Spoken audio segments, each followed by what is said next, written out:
a deeply wired need.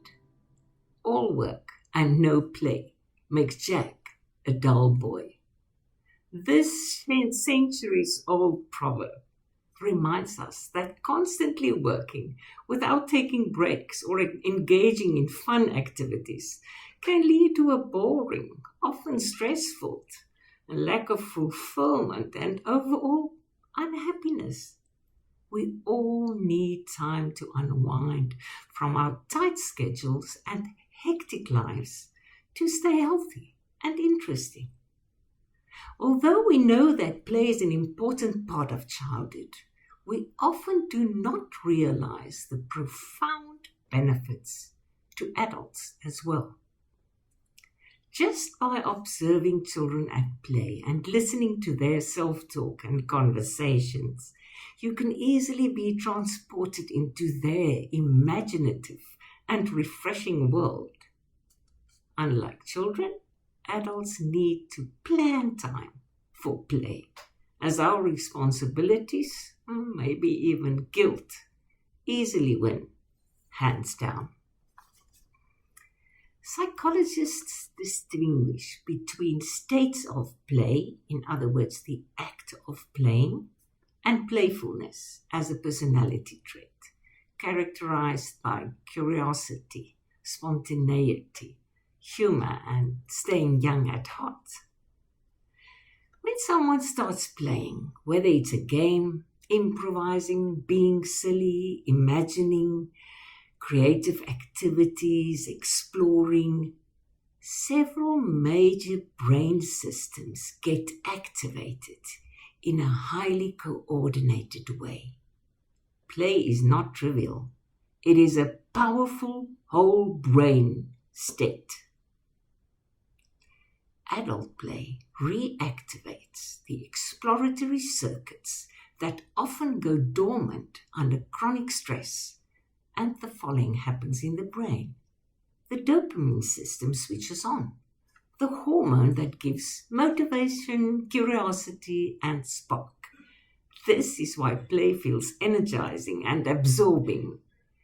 Play is one of the strongest natural triggers of dopamine release, outside of food, sex, and a novelty.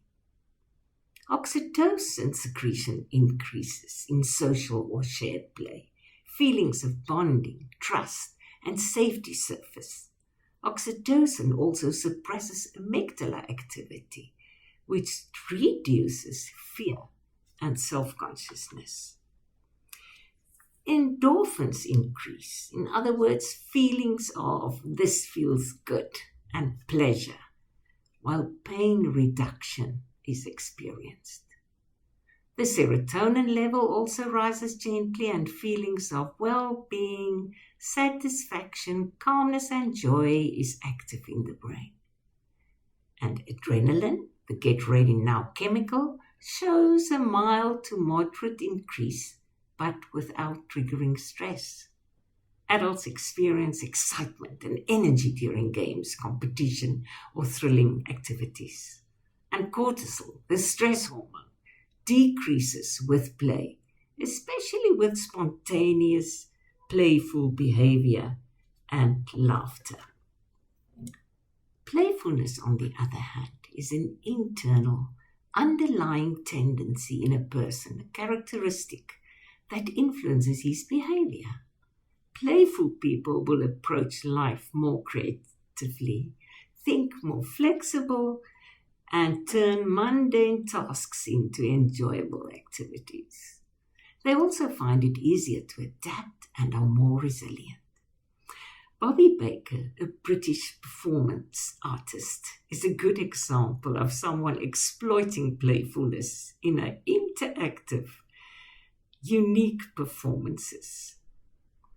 It is easy to find her very entertaining videos if you search for them.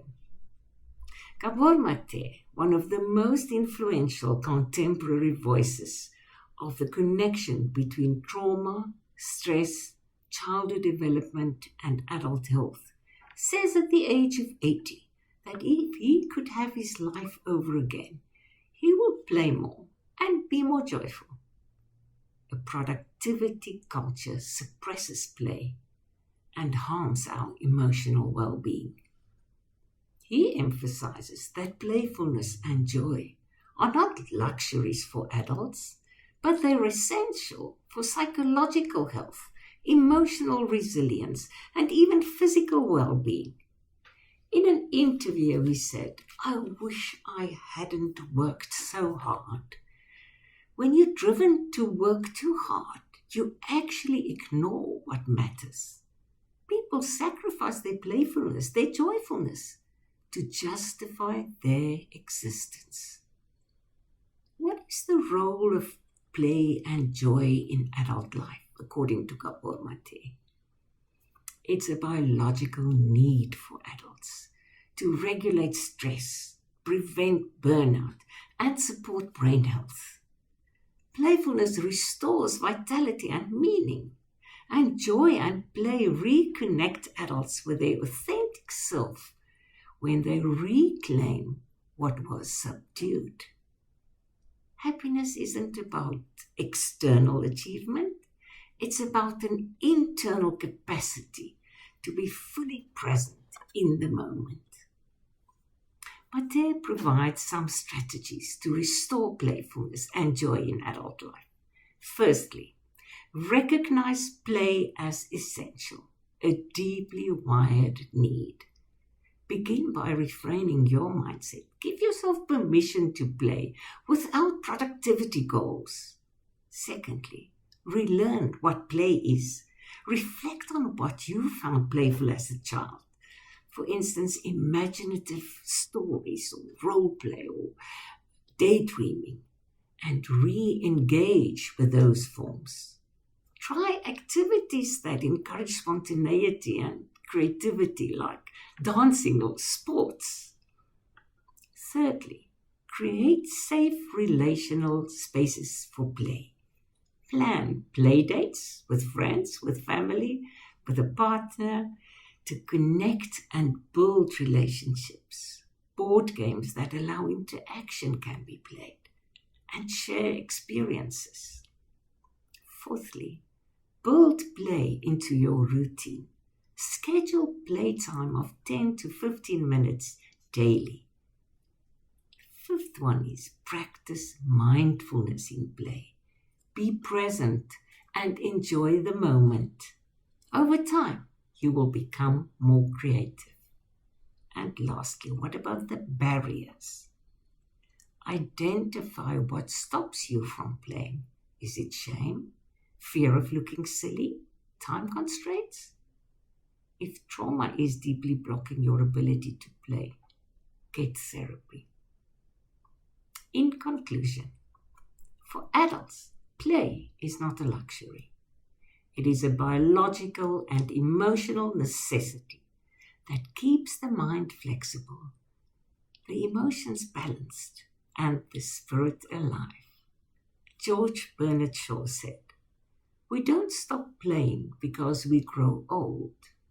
We grow old because we stop playing."